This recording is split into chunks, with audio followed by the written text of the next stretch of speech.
specifically what we're going to talk about. We're going to talk about young men, old men, sailors, fiancés, and best friends. We're going to talk about honesty, dating, and cost thresholds. We're going to talk about used cars, used car salesmen, and mothers.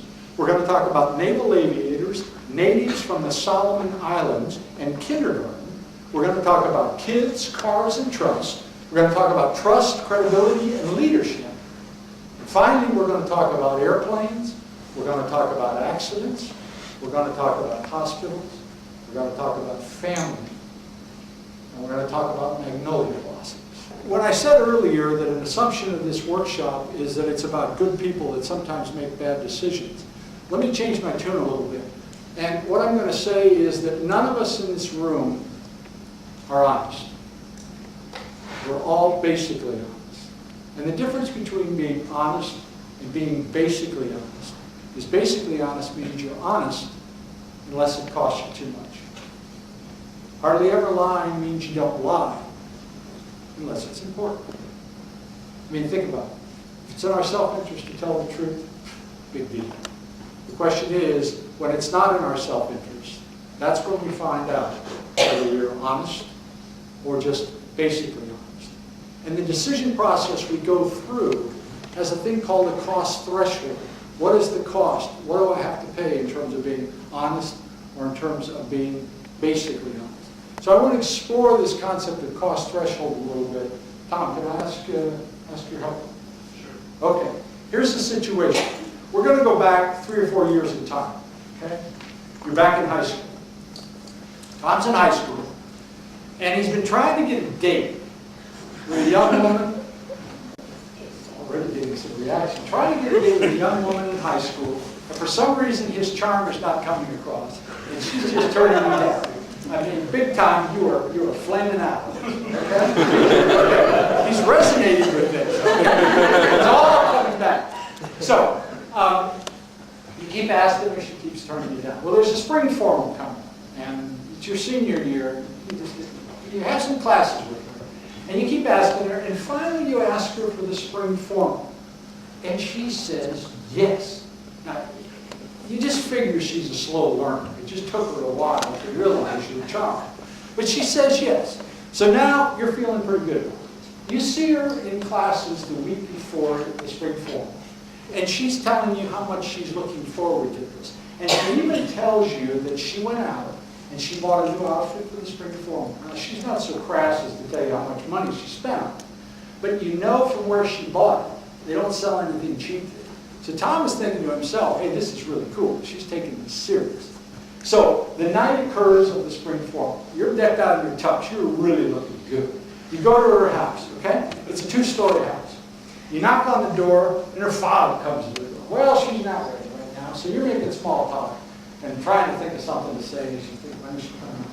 And so the way this house is configured, you have to understand this. This house is configured in such a way that you're standing down at the base of the stairs, and the stairs go up, and there's this intermediate landing, and then they turn 180 degrees and go up the rest of the way. So it's this 2-story house.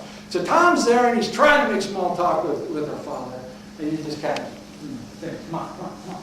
And so while you're talking, he starts to hear footsteps up on the kind of the walkway, and you sense her presence. Well, his heart's starting to go like this as he's realizing she's finally coming. And so she starts down the steps, and she goes down the steps, and she turns on this intermediate little walkway, and you're looking up at the intermediate landing, and you see her for the first time.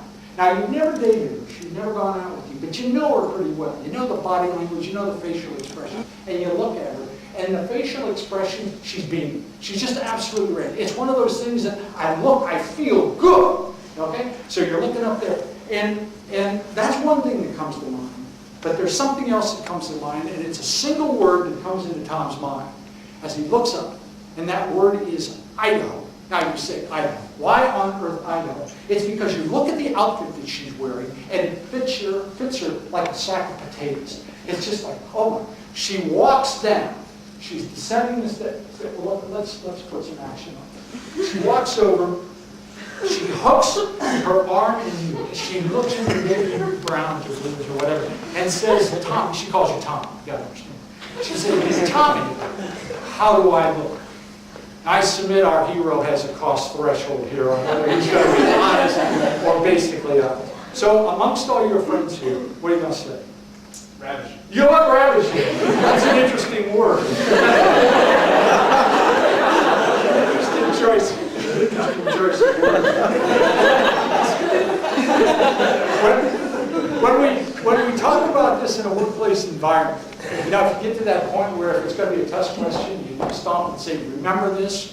One of the points that we make is while we have some fun on this concept of a cost threshold, it's a very serious concept.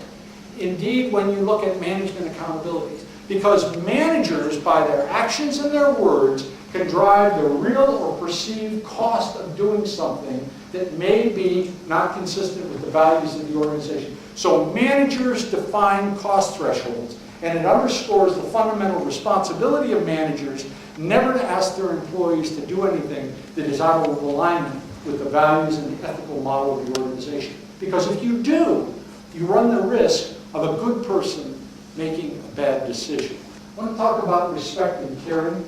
Now, when I conduct this workshop internally, every once in a while, I get some interesting people that I can talk with. In one workshop, I had a retired rear admiral in the Navy that was a Navy pilot, and I talked to him about this. You know, sort of the reputation of pilots and, you know, the kind of swashbuckling types that they are. So I read this as we were talking about respect and caring.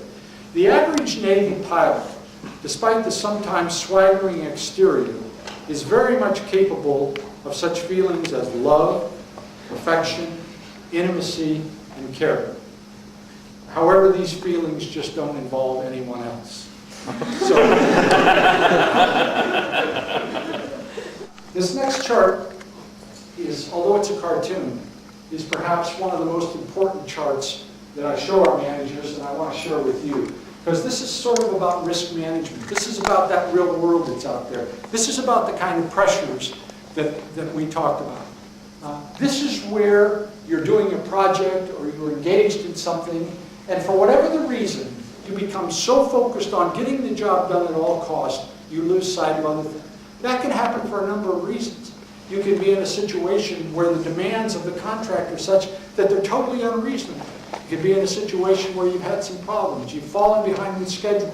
You've got problems with quality. The cost is overrun. The pressure's on you. And you're an individual that's gone to this college, you've graduated, and everything you've touched and done, you've been successful.